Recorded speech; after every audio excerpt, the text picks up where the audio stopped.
Hey everybody, it's Jack with Future Pastimes, and this is MobiusTube, which is our show where we talk about Cosmic Encounter with people who love Cosmic Encounter. And my guest today is CosmicalRabbit, who I came across his blog on Board Game Geek, and it says right on there his all-time favorite board game, and I was like, well, I got to talk to this person.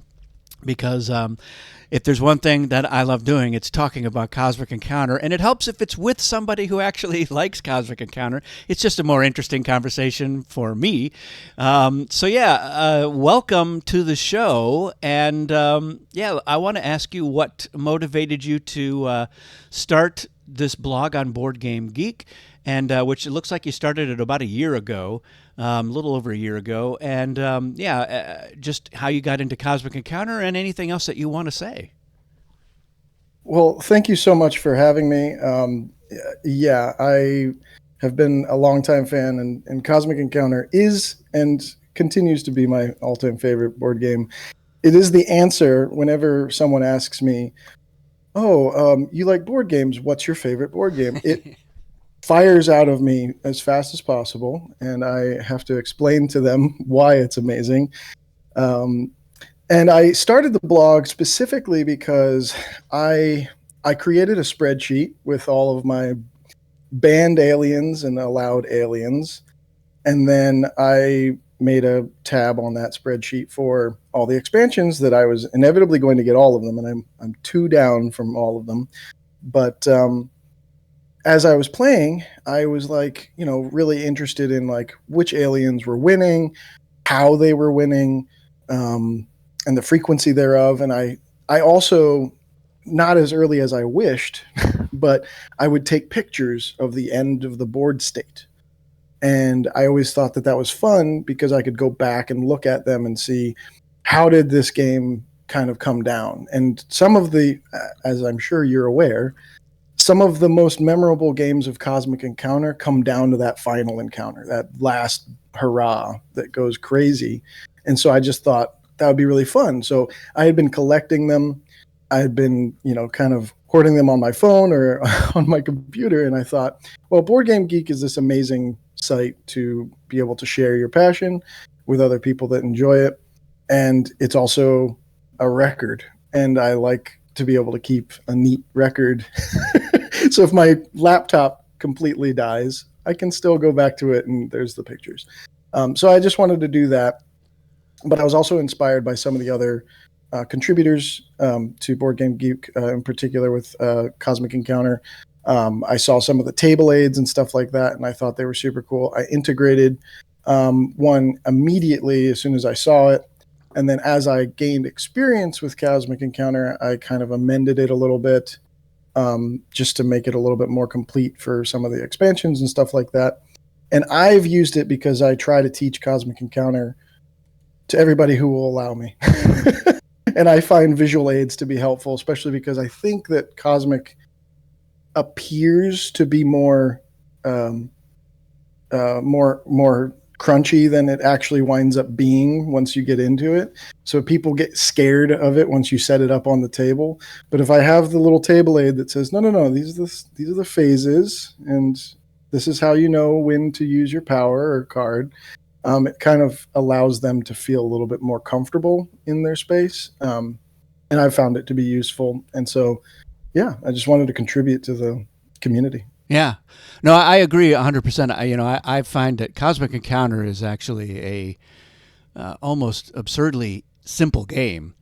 Yes. It's just that the depth and I don't even like to use the word complexity, but just the additional nuances that you get just comes from the myriad of alien effects, but also how they interact, and that's probably the biggest thing that that adds that complexity. Now you've got all those variants as well. You can say, oh, we're going to add the reward deck or technology or whatever, and those are each one is another level of complexity that you're adding to the game. But it's only because the basic structure of the game is so easy and it's a strong, robust structure that is easy to pile stuff onto. And people who enjoy the game almost immediately start thinking of their own aliens, and it's not until you're like, well, I've read through the official 200 or whatever of the Fantasy Flight aliens, and be like, okay, they have thought of some of these ideas already, and then some of them are just absurd. But yeah, I mean, I'm the same way. I want to teach it to as many people as possible, and I have found that there are really two types of gamers, and this is a gross simplification, but there are the people that love the social aspect of a game. So it's all about, it's not necessarily a party game, but they kind of make it a party. And then there are the people that like strategic depth to a board game. And what's interesting is that Cosmic Encounter has both of those things, and it appeals to people who are strongly in one camp and not the other. And it's just kind of interesting to play the game with those individual groups, and then it's a different experience when you're playing it with a mixed group. That is, and I enjoy both aspects, and that's what I really like about Cosmic Encounter, is that the people that like the social stuff respond to the more chaotic elements a little bit more. They like the take that of the zap. I've zapped a cosmic zapped your alien. Well, I card zapped your card. Well, I card zapped your card. They love that stuff. And the people that are more into, I want the strategic depth of the game, it's not their favorite part, I think. And they like the aliens that are, it's just, I'm trying to think about the best tactical use of my alien. It doesn't have a silly effect. It has this strategic element to it, and so it's just a matter of you know your audience. That helps out, and so I have, when I know that I'm with one group or another, I will lean into those elements. But for me, I think what brings the game to life the most is that social aspect to the game.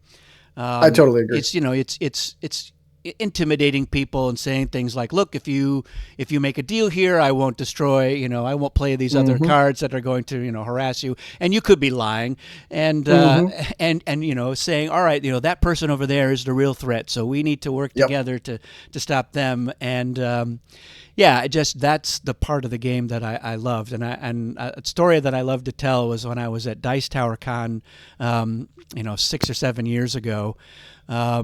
I had fairly recently I had won the world championship at the Fantasy Flight Cosmic event weekend thing that they had, and so I was playing a game with people, and I told them that, and they were like, ooh, and I was like, oh, I'm definitely going to exploit that. So I was just intimidating people left and right to get them to do my bidding, and I had a terrible hand. I had like attacks 4s and negotiates, and I was like, I can't win this game unless I can just steamroll these players.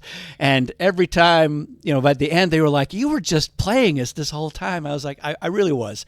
And we played another game, and it didn't work because they were all wise to my thing. But at that game, I had a really good hand, and so I did the carrot approach in the first game and the stick in the second game, because I was like, I told you that I don't mess around. And they're like, oh, we don't know what to think. And a lot of people are like, that was a singular gaming experience for me. And I agree. I mean, I think more than any other game that I play, Cosmic Encounter is the one where I have just hilarious stories that I like to tell, and other Cosmic players are like, oh, we had a game where this happened, and it's like, it's hard to have that experience with any other game. It just doesn't. Most other games don't lend themselves to that level of mayhem and singular experience, and it's hard to reproduce. Like, we could play the game 1,000 more times and not have that situation again. Yep, I totally agree. I when I'm describing it to people especially people who aren't board gamers, I always say every single game is unique and different, no matter what, no matter how many times you've played it. It is a different combination of aliens. It's also a different combination of hands, because hand management is so important that, like, you might have the best alien to fight against other folk, but you don't have the hand to do anything with it, like you were saying. And I also think that the social aspect, I just recently taught it to a new group, and one of the gentlemen said, most games, when it's not your turn, you kind of lean back and sort of twiddle your thumbs.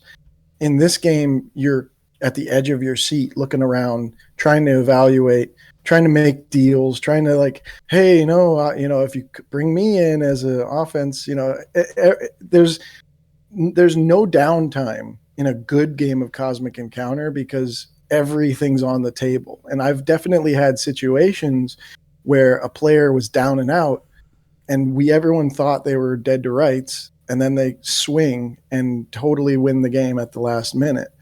And to your point about the difference of players, I absolutely agree with that. And I think that Cosmic is unique in that it does have it does have sort of competitive, strategic layers, but the social layer is ever present and can tip that.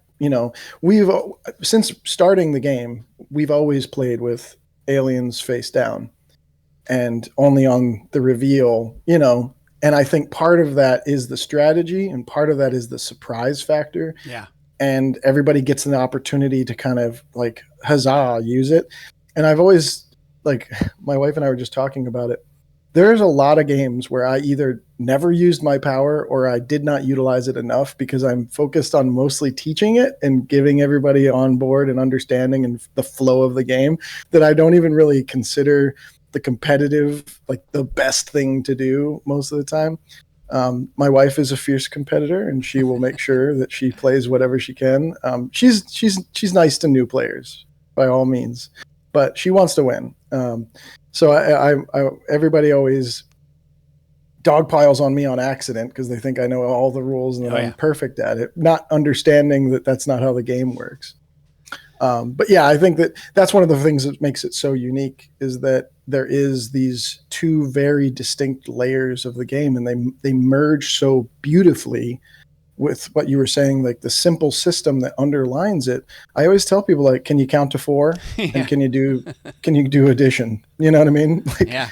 That most of the time, that's all it is. You got a kicker in there sometimes, but for the most part, it's a very simple game. One of my favorite experiences was I was at a theater for New Year's Eve, and we were doing comedy shows every couple of hours, and in our downtime we just had Cosmic Encounter set up, and so we were playing the game. And in one game I was the sorcerer, which you put the two main players put their encounter cards face down, and the sorcerer can say, let's switch, and you have to switch cards with your opponent.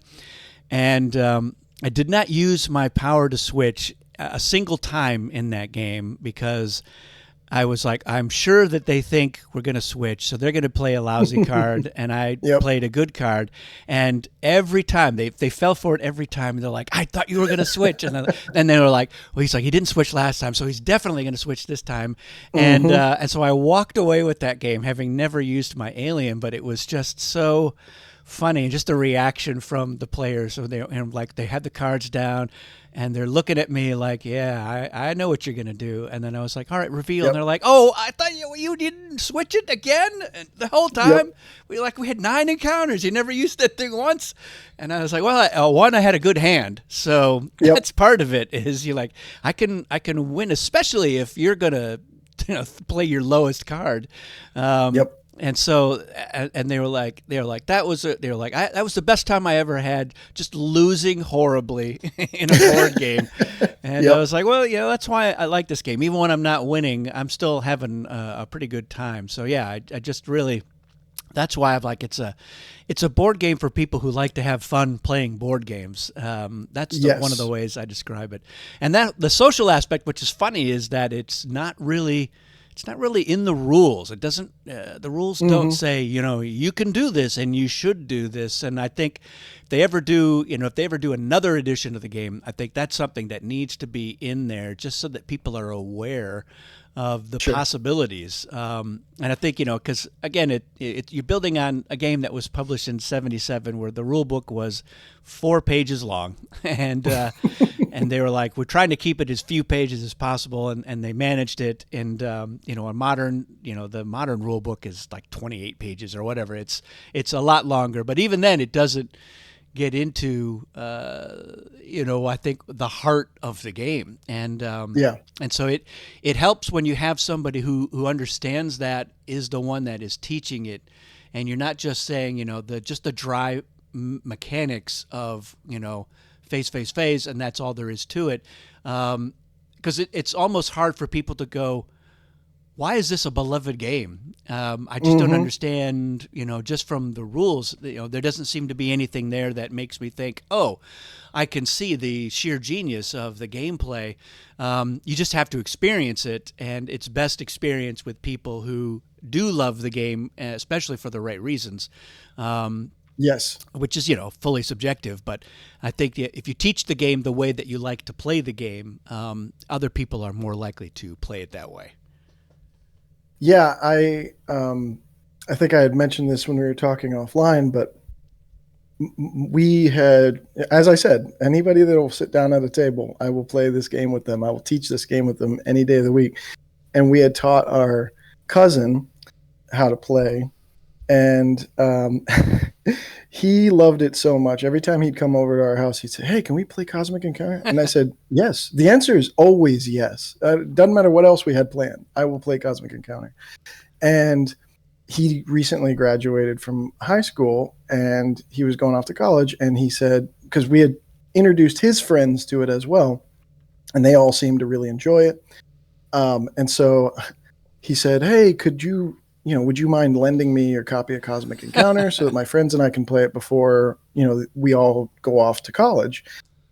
And I immediately, first of all, my wife understands my copy of Cosmic Encounter is very organized in a very particular way. It's put back in a very particular way. And I love my cousin, but I was his age, and I know that I would not have been able to do that, to put it back to where it needs to be. So my wife was like, "Hey, that's not, necessarily." And I said, No. I have a better idea. Yes. Let's buy him a copy. Let's just have him have his own copy. It's awesome. And so we got there, and I gave it to him, and he saw it was still in the plastic wrap, and he goes, "Wait, what is this?" And I said, "That's your copy." And he's like, "What?" And so he had a blast. He took it to college, and he's, like I said, I think he's played it more than I've played my copy. But he'll call me sometimes and be like, "Hey, in this situation, what fires first? How does this work? Or what's the result of it?" Because I do think that there is some gray areas in the way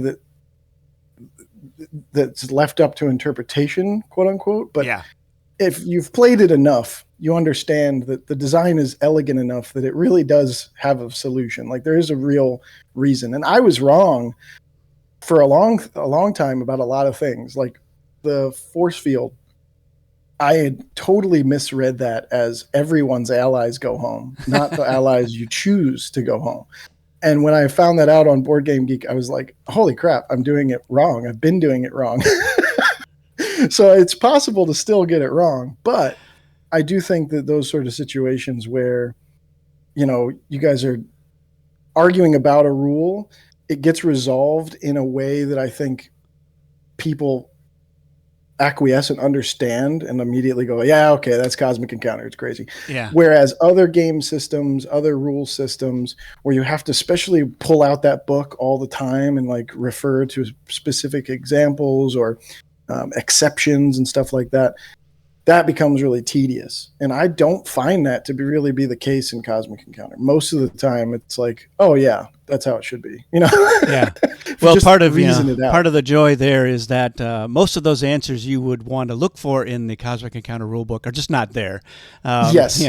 It's got the timing rule, and that's basically like, now you got to figure it out on your own. But yeah, like, I've got some friends that they play, and they'll have a situation arise, and somebody will say, "Well, here, I'll Google a thing," and my friend will be like, I'll get the answer. And so he'll call me. Yep. He's like, "Hey, we're playing right now. We've got, the Joker is doing this, and the Empath is doing that." And I was like, "It's this." And he's like, "Great, thanks, bye."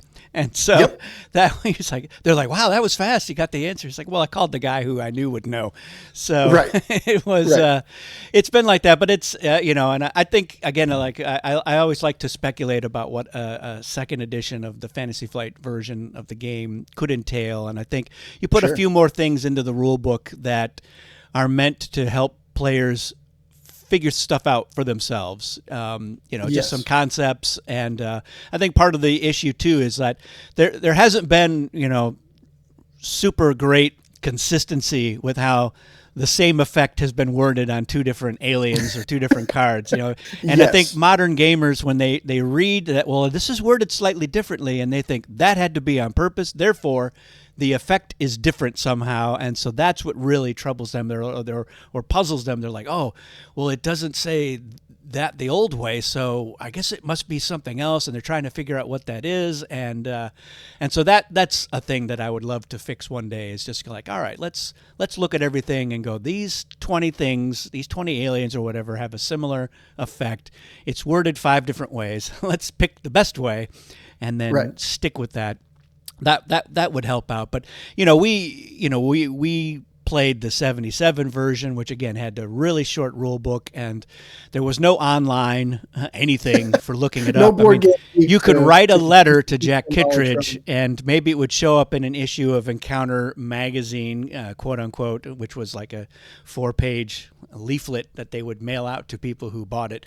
And it was like, cool. 9 months later, I got an answer to that question. So that is just not a realistic approach for in the middle of your game. You're trying to figure stuff out. But we found that we were pretty good at guessing what the design intent was and going with that, and so we were never left frustrated with like, oh, this could be a great game, except this is such a mess. We were like, no, we understand the nature of the game, and it was validated when I started to actually meet the designers and talk to them, and they were like, we want effects to happen, so if you're like, my interpretation is that you don't get to do this until this happens or whatever, they're like, no, you get to do most of that stuff.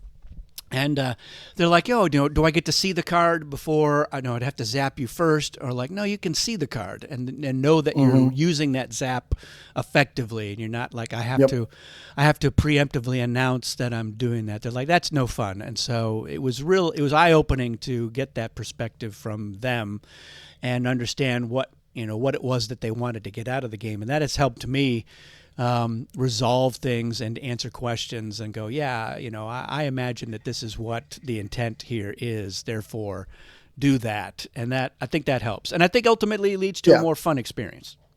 Yeah. And that's a really cool, I don't know that I've ever seen that, but I think that's a really cool way of putting it, because it helps you auto resolve in your head sometimes where you are questioning it.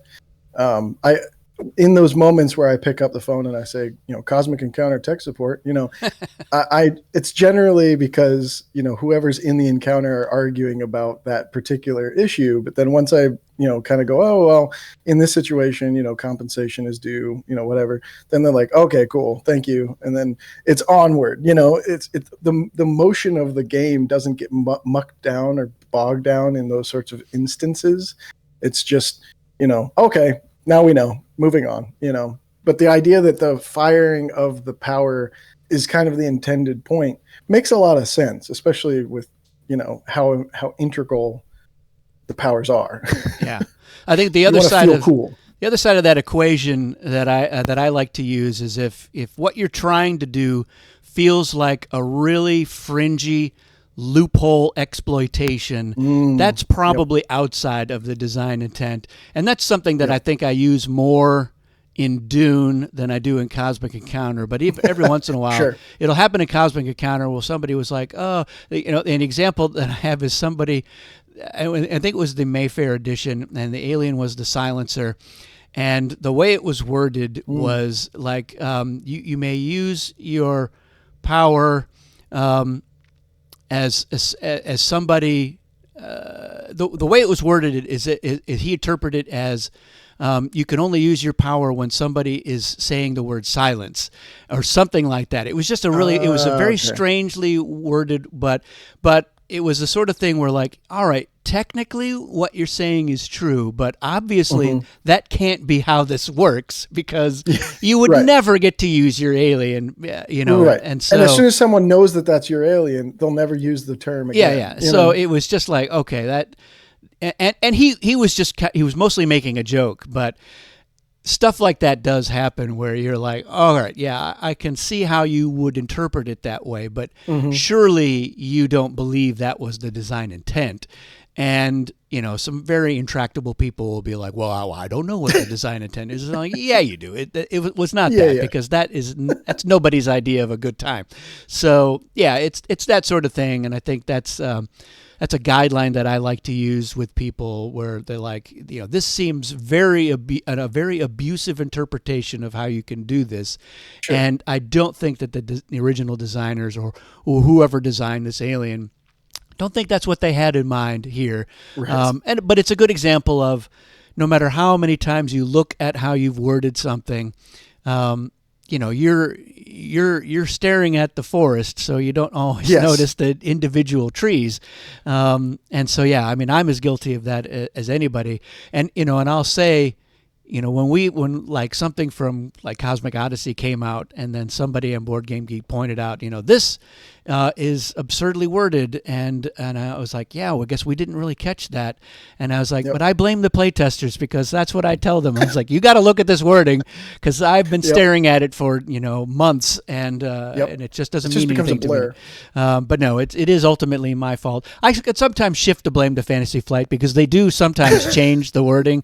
They did that with the Schizoid, and they did that with the Meek, two of the aliens that I had designed for the that 7th expansion. And it wasn't until I think I did a video on one of them, and somebody commented, that's not what the sheet says, Jack. And I was like, holy crap, I didn't even read, because I was like, I just assumed that it was what I had written. And I was like, wow, that's a little bit embarrassing, but also disappointing. Like, oh, I didn't know that they had changed it. I wish they had said, hey, we're going to change this, you know, validate that our take on that. Is this an okay interpretation or change? But, you know, I'm sure it's the sort of thing where they were like, oh, you know, I think we'll just change that. I think this is what Jack meant, or this is, you know, maybe this fits on the sheet better.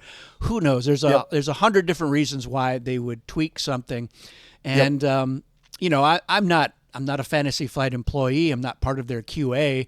So, you know, there's no reason why they feel like they have to, like, we've done all this, we're running it by you. Although they did do that with some stuff, like Frank Brooks did a number of things on the campaign that I had not done that were definitely improvements on it. And he was like, hey, I want to show you this thing. So, and it was mostly, it wasn't because he was like, I need you to check to make sure it was okay. He was just so excited about it that he wanted to share it. Yes. So, so there was some back and forth, which was great. But yeah, it wasn't like, here, you know, here's all the documents, review it and make sure that there's no typos or we changed anything that was not supposed to. So, you know, it is what it is. And then, you know, I try to post design intent, you know, responses or do a video or like, here's how this was supposed to work. So moving forward, if you've seen this video, you at least know your games can, you know, and if you get into an argument, you can go, look, here's the link, you know, he said that's not how that works. So, and you can go, okay, great. You know, moving forward. So many hands have to touch it before it goes out the door. It's easy for those sorts of things to kind of fall through the cracks, you know? Yeah, it does. It does take a village just to get that out, you know, into the published world. And so it's, you know, from the original designer to the play testers, to the beta testers, to the people actually typing it up and sticking it into InDesign or whatever they're using. There's a lot of people. There's a lot of weird iterations. I know when I work with Gale Force 9 on the Dune stuff, or in fact other games as well, they're a mix of British and you know, Kiwis from New Zealand, and like the word defense, they spell with a C, and I'll be like, I was like, you need to spell that with an S because for like the Conan game, like Conan is American, and he spells defense with an S, and I'll say, like, Dune is American as well. You got to use the S defense, not the C defense, and so they'll be like, oh yeah, and they love to use the word whilst, and I'll be like, I can't have the word whilst show up in this description if my name is on it. So because people are like, why does Jack say whilst? What does he think he is, Mr. Fancy Pants? So I'm always, I catch those things and I send them back, and I'm like, you need to change this, and they're like, oh, all right, yeah, we'll change it. We'll change it for you, Yankee. But yeah, it is kind of an interesting process, and stuff slips through the cracks. There's only so much bandwidth that your brain has, and when you're reading something, especially like, yeah, I designed this, and I'm reading through it, and you're like, great, that's what I designed. But I should have been like reading it really carefully because I missed the fact that there's, two thes in a row. You're like, well, that's wrong. And so, yeah, your brain just kind of skips over stuff like that because you're expecting it to be what you wrote before, and you're not reading it. Or as you understood it before, even if you typed it wrong, it in your head, it is what you thought it was. Yep. Most of the time I did type it wrong, and they're like, well, this is what he wrote. I guess that's how the thing works. And so it's hard. Cosmic's a weird game. Just put it in. Exactly. So it's and they're like, well, maybe we'll just change this wording. What could be the harm? And so like, no, it's a different wording now. Now they think it's different for a reason, not just that like it's a different person who was editing this. And they were like, this was kind of dumbly. It's better if you wrote it like this. And that may be true, but we picked a lane earlier and we should have stayed in it. So yeah, and I think that one of the other things about Cosmic that does intimidate new folks is when they,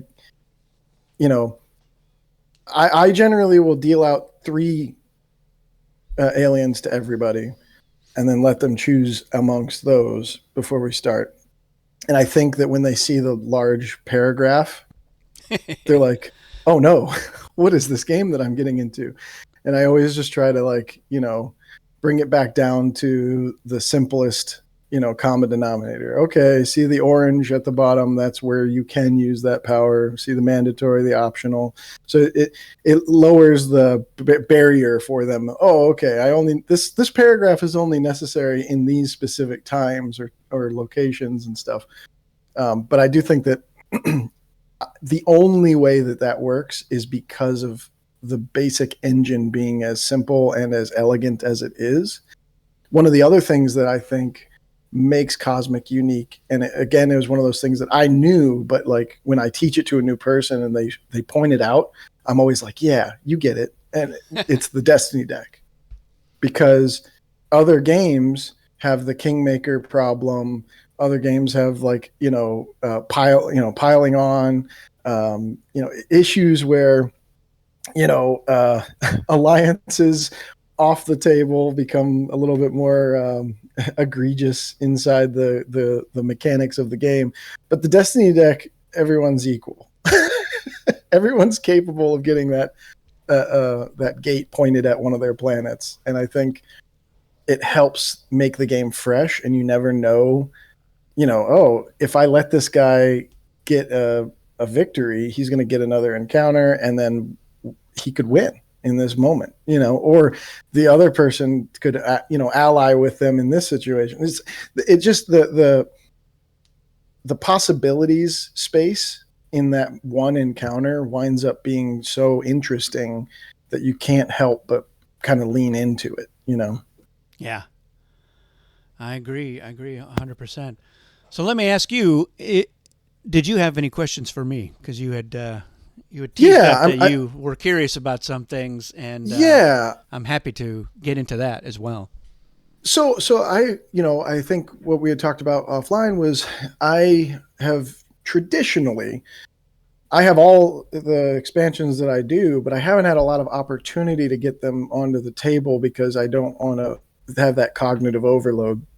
So I've generally focused on, my approved list of aliens, and in particular, the reward deck, I almost always try to have on the table. The tech deck I have had in, I've not had in for noobs.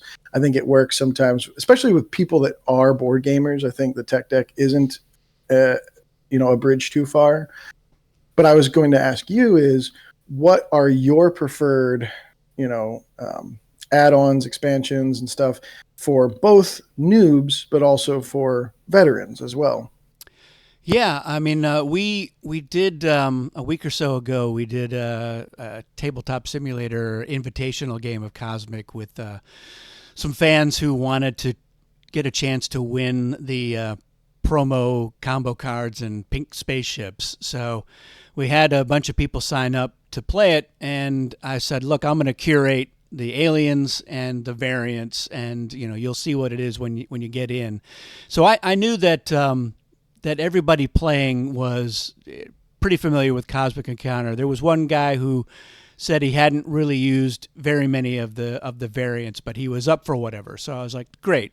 So I was like, well, we're going to use the reward deck, and I used a souped up version of it. One of the things that Cosmic Odyssey includes is a third reward deck that has some new stuff in it, which can be standalone. If that's the only expansion that you have, you can say like, well, we have a reward deck. But if you've got the reward deck from Incursion or from Dominion, you can combine those as well. But it has something called Ultra Rewards, which have a different card back. And of course, the reward deck itself already has a different card back, so it's yet a third card back. And these are really powerful cards. And so I was like, well, we're going to use that. And then I have sort of my own homebrew version of something I just called Defender Rewards, which is a way to account for the fact that they had an inconsistency. They had, early on, they had some aliens and some effects that specifically referred to Defender Rewards. And then at some point, they just dropped that and they just said rewards because they were coming up with more and more ways that you could get rewards without having to be a defensive ally. And so I was like, well, we have this distinction between rewards and defender rewards.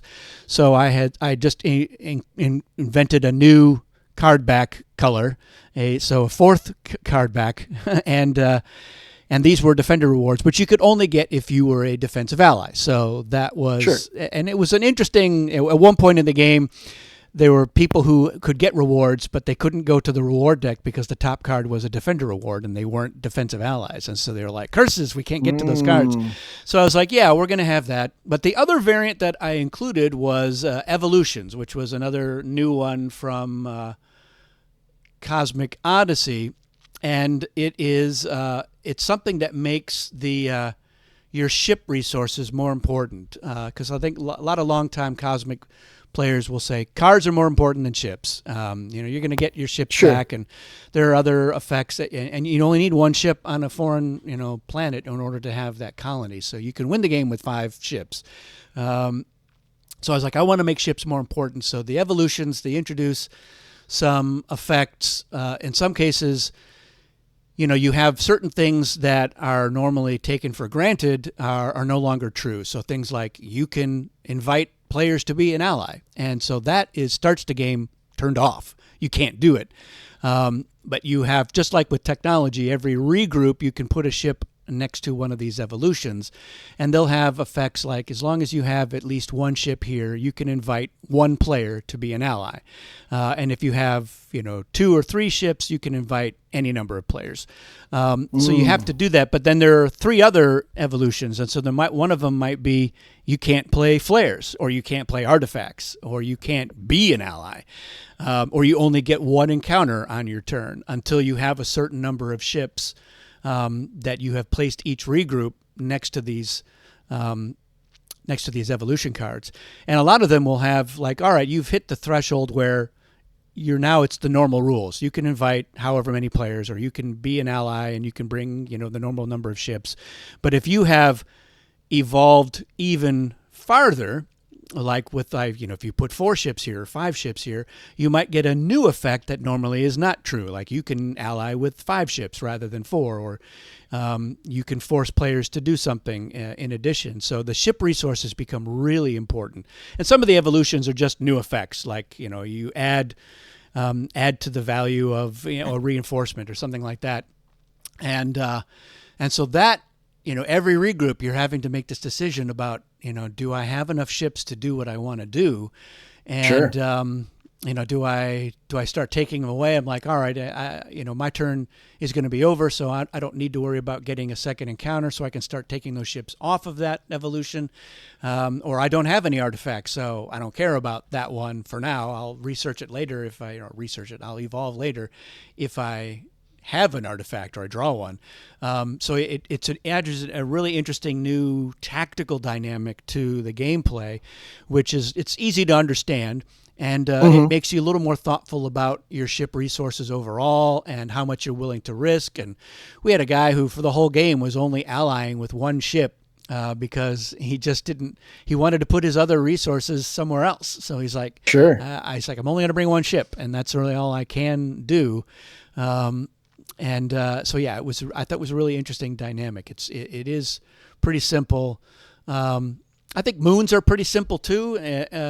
There's so many different varieties, but that's it doesn't really change up how the gameplay works. It's really easy to understand, and you can also just limit it. You can say we're just going to use 1 type of moon in this game, or we're just going to use 2 types. So that's less for you to really think about. Lux is something that I would only play with like veteran players. Sure. And since it's a reimagination of the old Lucre expansion from back in the day, if I'm playing with old school players, they get it right away, and they like the way that it changed and the improvements that we made to it. So I think those are the ones that I gravitate to the most when I'm playing either with new players or standard players. And I think that like one of the funnest elements of Odyssey is have these age cards, which they have an unusual or unique way to select aliens. But it also tells you use this variant. So you're like, all right, for this game we're using technology, and in this game we're using the reward deck with the ultra rewards or what have you. And so even when we're not doing a campaign, we're like, yeah, let's use these cards. They're kind of fun, and they change up how we're going to play, and we don't have to think about it. We just do it, and it's here we go. So we're using evolutions in this one. We're using Lux there. And you can ignore the scoring, again, if you're not using it for a campaign. But it's just a nice way to... and you can kind of combine them. We're going to use the alien selection method for this one, and we'll use the variant from that one, which is... again, this was something that Frank Brooks added to the age cards, which I was like, oh, that's great. I like that. So it's... I think it's a fun way to... experience just the wide variety of what a game of Cosmic Encounter can be like. For sure. Yeah, the limitless possibilities of combinations and stuff. Like I said, I've barely scratched the surface of even just the standard plus reward deck at this point, Yes. And I love the Odyssey box, and I definitely want to be putting the moons onto the table. That was one of the ones that struck me as like very interesting, and I want to get that on. But like I said, the most recent times that we've played, it's been with new folk, and I don't want to overwhelm them. Yeah, it can be a lot, and I think what's great too is that when you are playing with new players, I think the alert levels help out a lot, but I got mine divided by alert level in where I store them. So I'm like, all right, I'm grabbing the greens, and I'm actually going to pick out ones that I think will make for a fun experience. It'll be a fun alien to use. It's one that you'll be able to use a lot in the game, even when it's not your turn. And you'll get from one game, you'll be able to see a lot of possibilities of what Cosmic can be like. And so the players, I think it really helps to to curate that experience so that they can say, wow, this is, great. Every alien breaks the rule in some way or another, and you're able to understand that concept, and you're able to get a sense for how the table self-balances the game. Yes. And so, I think that's what I focus on. And I would say I've had a lot of success teaching it to players and having them leave their game fans of Cosmic Encounter. And yes, and even like what I call semi-normal people who are like, I'm not a hardcore gamer, but I was like, I had a good time with that game, Cosmic Encounter, and I was like, yeah. And they were like, when can we play that a game? And I'm like, you're speaking my language, and let's make that happen. And I'll show you something really wild, so now that you can understand how the game works. My mother is not a board gamer. I mean, we played Chutes and Ladders and Monopoly growing up, but that was about it. And we had her and her husband over and taught her the game, and she said that she had a really great time. And I believe that she won with Mercenary. I think an alliance victory with my wife, or maybe a negotiation victory. But nevertheless, I remember her winning, and I was like, "Yep, there you go. You don't have to be having played the game for endless amount of years or anything like that to succeed in it. You just got to play your cards right." Yeah. It's you're playing your hand, you're playing the table, you're playing your alien, so you've got options, and what you focus on, is going to change throughout the game, and the better you're able to do that, the better you're gonna do. And if you're one of those players who is not, just violently opposed to a joint win, then you'll have a really good time.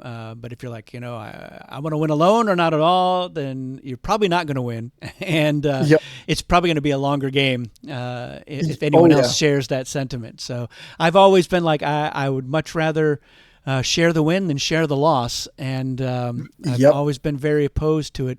But again, if I'm like, I'm holding the 40. I really think it would be irresponsible of me not to go for it by myself, even though I know I'm going to be facing all of you. I'm trusting that you don't have some tricks up your sleeve that can stop this. So that's how I won that, that championship in Minnesota. And it was because I just had a really good hand, and my opponent, who was another one of the designers on Cosmic Dominion, and is another walking encyclopedia of Cosmic, Bill Martinson. He's like, we could share the win, and I was like, normally I'd be all on that, Bill. I love that idea, and I think it would be very fitting for the two of us to be the winners of this game. But I was like, but I've got the kicker × 4, and I've got a really great card. I was like, I don't think you guys can stop me, so I am going to go for it by myself, which I did. And they tried everything they could, but it wasn't even close. So I was like, when I write up the session report, if people know what I had in my hand and they said, you didn't go for it by yourself, what's wrong with you? I was like, I can't face those people. I had to go for it, but it's bitten me before. Like, I don't know if you know the alien tortoise, which doesn't get a turn. Instead, when it's their turn, they get rewards, which they stash. And at the end of the game, they can have a machine-like super turn where they just try to win. They either try to join the other players who have won, or if they've reached that point, they can go one more encounter to try to win by themselves. But if they fail, then they don't win, no matter how many colonies they did have. And so it's one of my favorite aliens. It's one of my two favorite aliens in that expansion.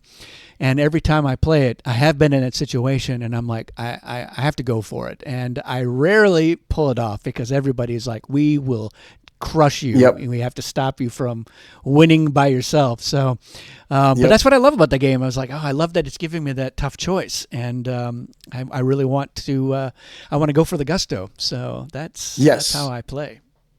Well, and it's like that Sid Meier's quote. A game is a series of interesting choices. And I just think that that's why Cosmic is always fresh every time it hits the table, is because every single, you never know how many encounters you're going to get. It's the same adage in football. You don't know how many possessions before the end of the game. So you got to take those chances when the iron is hot. you know, the most recent time I taught it, the first game went on for, probably 2 rounds. And then the second game was over within the first round, I want to say, because everyone like they understood the game now, but now they were focused so much on their own cards and their own hands that they didn't notice that he was going to win right at the, you know what I mean? Before it was like, oh no, that was his 5th. Oh no. So like a game of Cosmic Encounter, you can never be sure, is it going to go the distance and be a really long game, or is it going to be a really lightning fast game, and it all depends. Like I said, it's so variable. You can get to 4 foreign colonies before your turn even gets to you. And right. And that's what you got to pay attention to. You'd be like, all right, I'll invite you, but I'm looking at, Yep. what's the turn order right now? Your turn's coming up, and you haven't played hardly any of your cards, and you're probably sitting on a fat 30 or 40. So maybe I'll invite everyone except green. And it was like, you know what, Yeah. in green, you'll have your 2 encounters if everything goes right. So I'm not going to put you at 4. I'm going to leave you at 3. So you could still win, but I want to feel like, I have a fighting chance of stopping you or joining you. And that's kind of Right. where you want to position yourself. But that's what I like about it. It's fun because, people will be like, oh, maybe we should get rid of, you can have 2 encounters on your turn because somebody, they won before I even got my turn. And it was like, well, Yep. that's, it's a variant, but I wouldn't change it as a basic rule. I think it is an important element that you can get 2 foreign colonies on your turn. Yep. And so you have to factor that in. And I think it's just one of those things you got to pay attention to. If you're inviting everybody every time you're on offense, in fact, the old adage is, allies get something for doing almost nothing. And Yes. you're doing all the heavy lifting. And especially as the defense, the defense almost never gets anything for winning. They're losing a good card and they're giving away rewards to their allies. So Right. it's, be careful about, inviting. Of course, the flip side of that is anybody that you do invite might be opposing you. So you got to think about, all right, how many of these people can I beat? If they're all going to bring 4 ships and be like, oh, this is suddenly not looking too good. I had a 19, which I thought was a pretty good card, but I'm counting the ships, and you guys are up to 16, and so if you play a good card, that's going to be it for me. So that's what I love about the game is that everybody learns several lessons the hard way when they're playing. Yes. And and I like to point things out. I'll say like, you probably shouldn't invite him because blah blah blah. Mm-hmm. And that when I'm teaching people, I give them that advice. Even when I'm like, you should invite so and so, even though this is going to work against me, I was like, here's why, and they go, oh yeah, I can see that now. And so, I think that helps as too. So just like you said that your wife is nice to the newbies, I'm overly nice as well to my own detriment. Although I still sometimes I'll say things like, if you play and negotiate and I play and negotiate, this is an opportunity for you as the defense to get something. And they go, oh, okay. Right. I was like, but, keep in mind that I could be lying. And so You're right. They're like, oh, and then I was lying. So like, I was like, well, you needed to learn that lesson. And, but, Well, and I think that your point about the 2 encounters thing, I think is part of it too. When we first started playing, again, that was one of those things that hadn't fully sunk into my gray matter, so I didn't understand that the second encounter was automatic, and so we had played it with just 1, and and then when we switched to 2 encounters, everybody was like, oh man, this can get really crazy really fast. And it's like, well, that's the reason I must have that in the game, because again, it's another layer of decision making. Am I going to give you this deal and potentially allow you to have a second encounter, or am I going to quash it, or am I going to betray you because I don't want you to have that second encounter? Because I always tell everybody, look, it's fast to get to 3, and once you're at 3, that's within striking distance of winning on any given Sunday. So you got to be really careful about who you're giving these scoreboards to, because you invite everybody. I think the natural inclination, and I think because there's not a lot of games like it, and because there's not a lot of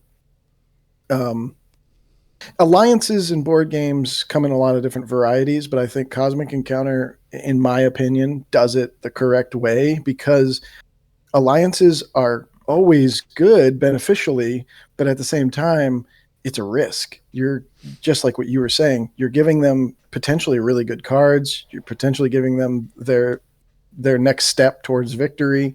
You know, you're burning your good card to give them something, essentially. I think the other thing that I love about the Cosmic Encounter alliances is like my first encounter, I'm attacking you and I've, decimated you.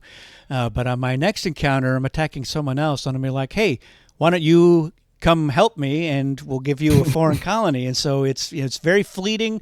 And, Destiny also is taking the pressure off of you. You don't have to feel like you're being a jerk because like, oh, I just beat you. Yes. I'm going to attack you again because now I know that you can't win. Sometimes Destiny, is setting that up. Oh, it's blue again. Good. I'm going to go. I know I can win again. But most of the time it's like, all right, and now the pressure's off of you. And now you have an opportunity to maybe get something to help yourself out. So, don't take it personally that I just, came in and attacked you on a planet where you had 8 of your ships and now they're all in the warp and, you lost a good card or whatever. So it's, it's a lot more forgiving most of the time. And I think it helps to foster a better sort of collegial atmosphere amongst the players. So you got everybody's got an opinion when it comes time to alliances are formed. Everybody wants to weigh in. Oh, whoa, don't invite them. No, invite me. Or hey, I could come in on the offense. Like, come on, like let's do something here. I've got reinforcements. You want me on your side? Exactly. So and it's just kind of it's a game, I mentioned before, people thinking up their own aliens, just like the sheer amount of homebrew ideas that I've seen over the years just kind of blows me away. I just, I like to make custom expansions for all of the board games in my collection. I got a lot, and it's an absurd amount. But there are very few of these games where I've generated even half as much content that compared to how much I've done for Cosmic Encounter.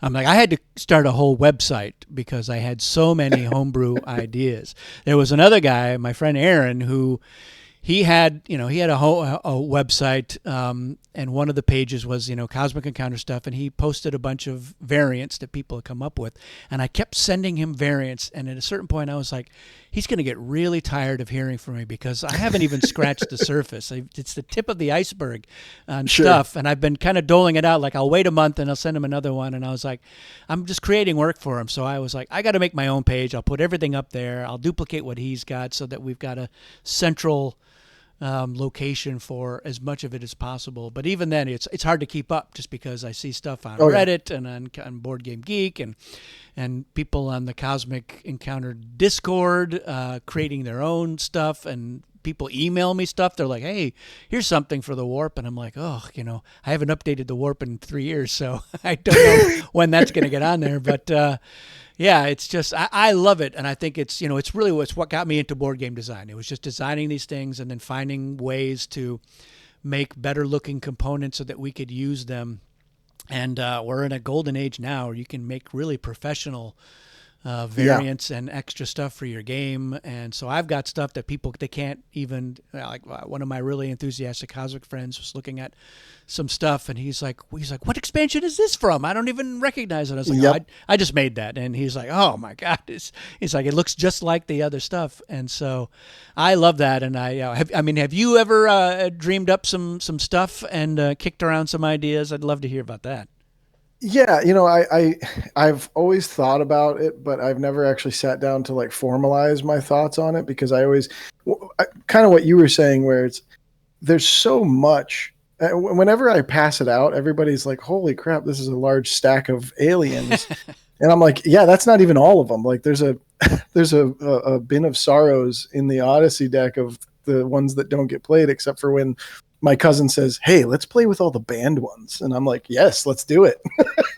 I think that because there's so much breadth and width, and like what you were saying too, and it occurred to me while you were talking about it, I really appreciate the Cosmic Encounter community at large. You know, the Discords, the Board Game Geek, everyone's really, you know, ready to help and to, you know, kind of teach and to redirect and also to explain kind of what we were talking about at the beginning, where there is this kind of gray area that isn't explained in the rule book, but like Cosmic Encounter players kind of develop like an institutional understanding after playing it enough times that you go, oh, this is why this is that way, or why it's worded that way, or why it plays that way, because there is this case where another alien power might interact with it in a certain way. Yeah.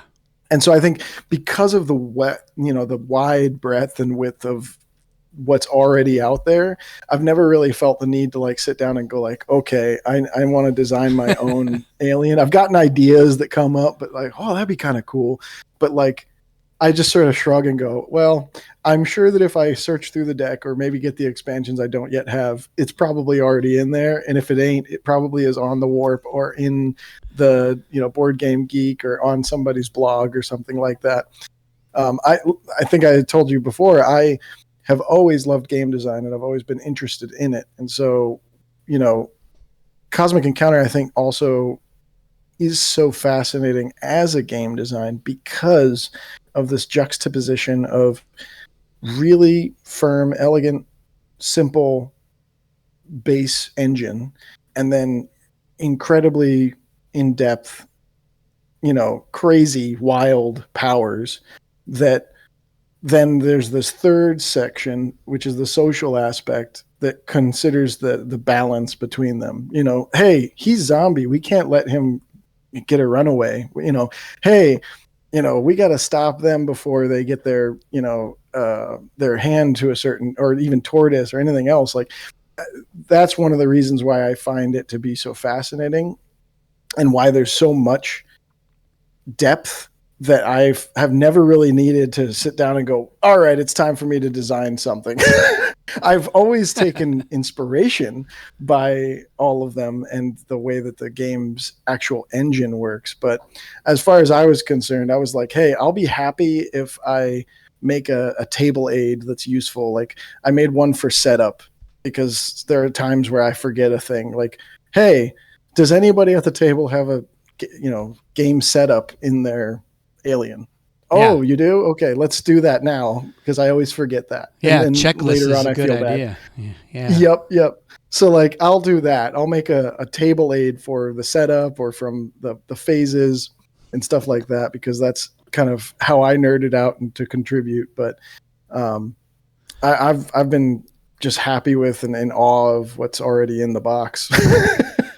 Yeah, what's funny is that like probably starting around the time that Dominion was published, we would see somebody write something where they say like, well, there's probably no more ideas for aliens now because they've come up with everything. And every time I see that, I go and I design 5 more aliens. I'm like, I can come up with more aliens. And the other thing is that, like, you know, Peter Alatka has this habit of every time he hears a noun, he's like, "Is that an alien postman? The power to deliver?" And so he'll do that, and I will take it upon myself to be like, "All right, challenge accepted. I'm going to come up with an alien that that uses this name or uses this power of whatever."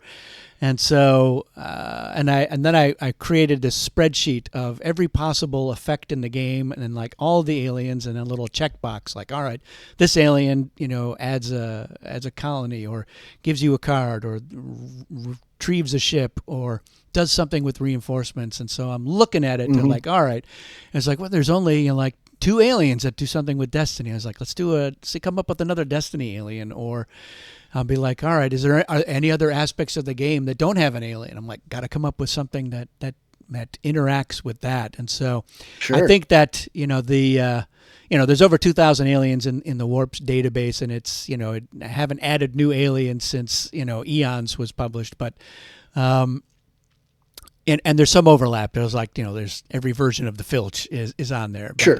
But, there's a lot of ideas that are quite terrible, and there's some that are just untenable, or like, this is absurdly overpowered. Like you can't have, this alien's doing 3 things, 2 of which other aliens already do. And so it's like you gotta pick a lane and refine it to get a little pithier. But sometimes I'll say, like, I'll take a terrible alien and I'll say, like, all right, how can I make this into a good alien, or at least a better alien? And so I enjoy that process. And I told Fantasy Flight, I was like, look, I can do 3 more expansions, easy. 2 of which, like, I've kind of already designed, and one is like, I know that I could do another one. I have no qualms about setting that challenge in front of me. And sometimes I'm just like, don't think about Cosmic Encounter, because you'll think of something and then you'll start being angry or upset that it's not a published thing. And so it's like, just walk away and focus on something else. But yeah, I love doing it. And especially stuff that, that I can make my own components for. I'm like, fine, I'm just going to make this, and I have it. And, maybe I'll take it to a convention or something and showcase it there. Or, it's easy to add stuff into Tabletop Simulator. So my personal mod for Tabletop has a lot of stuff that has not been published, or published yet, or published ever in some cases. But I enjoy doing it, and I know that I can find an audience for it. So that's Cosmic Encounter is the gift that keeps on giving, as far as I'm concerned. For sure. The design space is vast and limitless, and I think that's one of the reasons why it's so it's really crazy. And I think partially too, the cards being kind of the central, mechanic, as far as, like, everybody has their hand, and cards are hard to come by. Like every time I teach it, someone says, well, how do I get more cards? Exactly. Well, that's the real rub. Yeah, you get more by playing more for most players. Right. But yeah, help the defense. That's one way. Right. So I think that there's a lot of room for it to continue to expand. And I think I remember watching your video where you were showcasing one of the expansions that you'd kind of pitched. And I was like, yeah, I mean, they got me hook, line, and sinker. I only am missing 2 expansions right now. I think it's Storm and Eon. Otherwise, I've got all of them. Yeah. And when I see them at the shelf, I will pick them up. I prioritized the expansions with extra player counts. So I made sure that I got up to 8. And I was really desperately trying to find that, I think, the last one at a local board game shop. And so now I'm just got to complete it. But I would absolutely get more expansions if they continue to release them. It's not a question in my mind. It's definitely the game on my shelf that I have the most expansions for, without question, not even close. And I was telling you, I have an older copy of it that I picked up at a used bookstore because I saw it sitting there, and I was like, well, I don't even care if none of the components are inside the box. I'm purchasing this for the box. Yeah. It's kind of the same way. I mean, I remember what the only version I had was the original Eon version, and how much of a treasure hunt it was for me to get all 9 expansions. And so I was like, all right, I've got 7 of them, and like, I just need 2 more. And then I had 8, and I was like, I just need that last expansion. And it was, out of print by then. And so it was really hard to find. And I think it popped up on eBay, or it may have even been before eBay was a thing, but I finally tracked it down. And just how glorious that was. And then we ended up with a few games of it, and then the Mayfair edition was published, and so we got that because it was there were new aliens and new variants. So like, oh, we want to play with the new stuff, and so we were obsessed with that one. But then it was just great getting the Fantasy Flight one, because again, it was more new stuff, and then it was like really high end quality components. Yes. And so that's what's great. Although like I said, we did have a throwback game of the Eon version at my table, probably in like 2018 or something like that.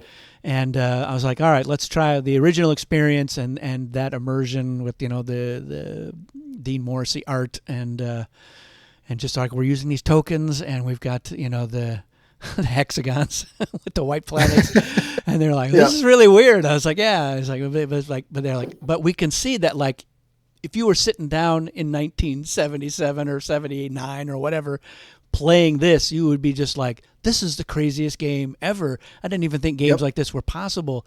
And that was kind of our experience, was just like, wow, this is so cool. And it was really all that we needed. And so yeah, I'm very thankful to be part of the Cosmic Encounter history now, and hoping to keep it alive so the next generation can get into it. I love giving it as a gift as well, so I encourage other people to follow your lead there and say, yeah, let's. I mean, it has a long storied history of people taking it to college. That's how it has survived for so many decades. I played it in college, and I was in middle school playing it, and then played it through high school, teaching it to new people, college as well, and beyond. So yeah, it's really especially since it's such a great icebreaker. I mean, you can absolutely play a game of Cosmic Encounter with people you don't even know that well, and kind of get a feel for how they play and how they are, and if I had Cosmic Encounter in college, I would have played it endlessly. I probably would have destroyed all of the components at some point. So yeah, it's definitely. I mean, and maybe this is a question for you, since you have a better perspective on it. But like, I often use the phrase with people I'm trying to share my love for, as I say, there's no other game, there's no other board game quite like Cosmic Encounter. It is singular and unique in a way that I'm unable to fully grasp. Yeah. So is there anything even approaching? I mean, I know the Dune board game has some of the sort of powers, and it's a little bit more like designed to be more balanced and stuff like that, but yeah, I mean, there's elements. So I mean, like, it really introduced the idea of variable player power. So like, we each have a unique thing that we can do, which you see in thousands of games now, and there's other individual things that it has people have imitated or have borrowed from, and not a lot that goes the other way around. I told the original designers, I was like, let's take a look at other games so that we can say we're going to borrow something back and really go, yeah, I mean, this is how it works now. So, but even there, and there's not a whole lot of that that's out there. So yeah, I mean, I agree. There really isn't a lot that comes close to this, especially when you also factor in like just the sheer number of variants and how they change up the game. Mm-hmm. I mean, other games have variants and they have that same sort of thing, but they just don't have the volume of stuff that Cosmic does. And even just the aliens alone, just the sheer number, there's over 200 of them published for Fantasy Flight. And so some of them really change up. I mean, some of them have alternate win conditions. Some of them are bringing in extra components into the game. Some of them just change up the gameplay in really unpredictable or surprising or innovative ways. So yeah, I don't really know. I'm sure that some people will post some comments where they think, I think this is probably the closest thing. And I look forward to hearing about that. What do you think is the closest thing to Cosmic Encounter that is out there?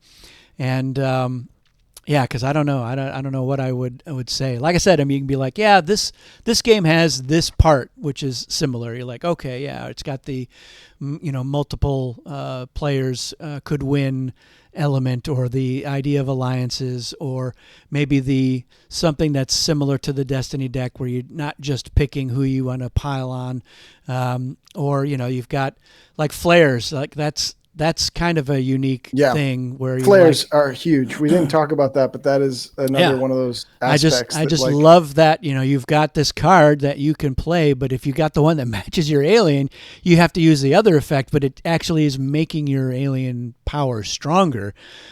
So it's rare that will happen, but when it does happen, it's extra noteworthy. And so there's not a lot of games that have anything even like that.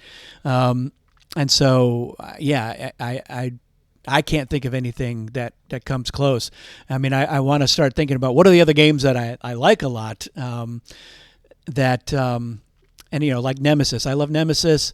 It's got a sort of an individual player power thing. We're like, all right, the captain can do this, the soldier can do that. They have unique cards in their decks, but that's where the similarities kind of end. There's just not a whole lot else that really feels like it. You can be like, they're both sci-fi games. You're like, well, okay, but that's not really a way to compare. So, yeah, I mean, it really is a very sui generis, unique experience in gaming, and it's got so much. I mean, like we talked about at the beginning, it's got a very social dynamic, almost a party game quality to it that is what really appeals to those kinds of players. But it has this. It is a strategy game, and you are trying to figure out how to do your hand management and who to help out and who to try to convince you to let them help, and how to take advantage of these unique effects that you're like, I've got this quash, but when do I want to play it? Maybe I want to wait until somebody's going for the win. Maybe I want to punish somebody now for not inviting me. And so. You've got a lot of interesting decisions that you have to make, and I've got this 30, but do I save it? Am I worried that somebody might play and negotiate and take it away from me? And so you've got a lot that you need to consider from a strategic point of view. And so it's great that this game has both of those worlds, smashing together, and what you get out of it is what you bring into it. So it's an amazing, robust game. Yeah, and it's also a board game without a traditional board. Yeah, exactly. You can say, well, it's a card game. It's like, well, no, not really. Yeah. It has cards. It's got a shit ton of cards, but that doesn't mean that, I would consider it a card game. It is kind of its own beast, especially in this version. I mean, like the Eon version, you had boards, you had a warp board and system boards, but now it's even less so, just with the individual planets, and then you got the warp in the middle, which again doesn't really feel like it's a board. So right. It's it's kind of a strange, unique beast. There's not a lot else out there like it, and I think that's great. Yeah. It's definitely I have played games where I'm like, oh wow, this was a fun experience, but I think I've seen what I need to see, appreciated what I could appreciate, but I think that's probably as many times as I'm going to play it. Whereas, Cosmic is one of those things. It's like, even if you had the same number of aliens, even if you played the same 5 or 6, I'll play it again. Yeah, well, and a lot of people will give lip service to the idea of like, if I was on my desert island and I could only have one game to play over and over again, I would choose this game or that game. I mean, Cosmic Encounter is the easiest choice for me because every game can be just wildly different, and like every game says like no two games are the same, and it's like, yeah, okay, whatever, technically true, but this is a game where like the play experience can be so wildly different, and and it's easy to kind of front load it where you're like, we're going to use this, these aliens and these variants, and that by itself is going to create a very unique experience. But again, like you said, even if you use the same set of aliens, you're going to have some very singular experiences that are hard to replicate or duplicate, and so it does make every game feel like a very unique experience. And as I mentioned, it's one of the few games where I have these just unique stories that I can tell. And I've been making like this bucket list of like really weird situations in Cosmic Encounter. Like, can we have a game where everybody wins? And I was like, and I've had that happen like half a dozen times. Everybody won the game, and that's not awesome. Easy, but it's possible. And we had a game where nobody could win. Like, we blew up so many planets that it was like, well, the game ends because nobody can win. And I was like, wow, that was great. It's like, this might never ever happen again. And other people, it might never happen for them. And so that's just what's so great about the game. So I can't talk enough about it. I've definitely, that's the other thing. I don't know if I've said this before. It's one of the other things that I always pitch to people that I'm saying, hey, let's come play this. Because I say, inevitably in every single game, there's a moment. It might be the end. It might be somewhere in the middle. It might be some encounter early on, but there's always a moment where something happens that the entire table goes, what? No way. How did it turn out that way? Like what you're saying, playing a high number card. Wait, they go that high? Are you serious? And then they play a zap, and then they play, and then the card zap on the zap, and then everybody's just piling on, and it's like, how did this cascade so quickly? There's always a moment. The players they use every second of that 60 seconds to make the most convoluted deal. And then they get it just done, and then somebody plays the quash, and you're just like, this is crazy. I didn't think this could happen. And then the card zap on top of that, and then another card zap. So you're like, oh my God, this is bananas. So yeah. All right. Well, I thought this was a great talking to you, and I think that I would love to have you on again, and we can have a more narrow lane of subject matter, and maybe we'll have other people on as well. And definitely want to try to get you, now that I know that you can get into Tabletop Simulator for sure, I definitely want to get you out to one of our invitational games, and we'll please do. We'll try out a variant that you haven't had much exposure to, so that you can feel like, okay, I get this now, and when it can't wait to spring it on my own players. And 100%. Yeah. So if you've made it through our full video here of MobiusTube, again, let us know. Again, what game do you think is the most like Cosmic Encounter? Because if it's one that I haven't played, I definitely want to get it on my table. And also, let us know what's the one thing that has made you a super fan of Cosmic Encounter. What is it for you? And while you're at it, let us know. Are you more in the I like the party game aspect, the social shenanigans of Cosmic, or am I more in the I'm a war gamer strategy enthusiast? Which camp do you find yourself more in, and how much so? Or are you straight down the middle like me, and I can't get enough of either of those aspects? Let us know in the comments, and anything else you would like to have a MobiusTube episode on. That's it for this one, everyone. Thanks for watching, and we'll see you again soon.